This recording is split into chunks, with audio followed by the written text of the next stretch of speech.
That's right. We don't actually have the readout from the Elysee from the French side, but the Kremlin here in Moscow has released a very, very unusually short, not even a transcript, but quite simply a summary of what the two leaders discussed. French President Emmanuel Macron clearly trying to make a last-ditch attempt at diplomacy here. The Elysee says he spoke first to Ukrainian President Volodymyr Zelensky. And then in terms of what was actually said, we don't know the details, but that's exactly right. They say that Vladimir Putin gave an exhaustive explanation of the reasons and circumstances for the decision to conduct a special military operation, and that Russia stands ready to hold negotiations with the leadership of Ukraine. Now, in response to these options which Russia says it's presenting to Ukraine to negotiate, the Ukrainian President Volodymyr Zelensky says he is still interested in that.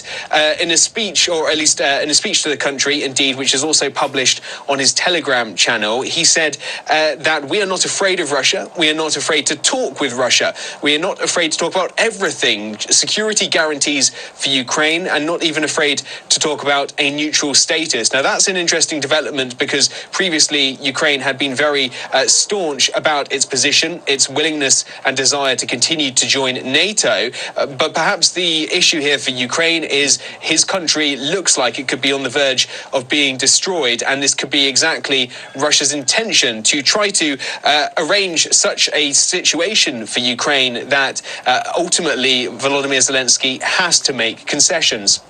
It was a question that was asked earlier in the day to the Russian president's spokesperson, Dmitry Peskov, and in response he said it's ultimately up to the president and it will depend on how efficient, was the word he used, how efficient Russian forces are at conducting their operations. As we enter now midnight, even past midnight, as we enter now 1 o'clock in the morning in Ukraine, the Russian Ministry of Defense says Russian operations are concluded for the night, the emphasis there being for the night, i.e. there is more to come, with around 70 strategic Ukrainian positions destroyed by the Russian Ministry of Defense, Russian forces. In terms of what could come next, well, there are unverified media reports quoting anonymous Ukrainian defense sources that what's next is a paratroop invasion of Kiev itself. We know that fighting right now is close to the airport, a few tens of miles away from the capital. There are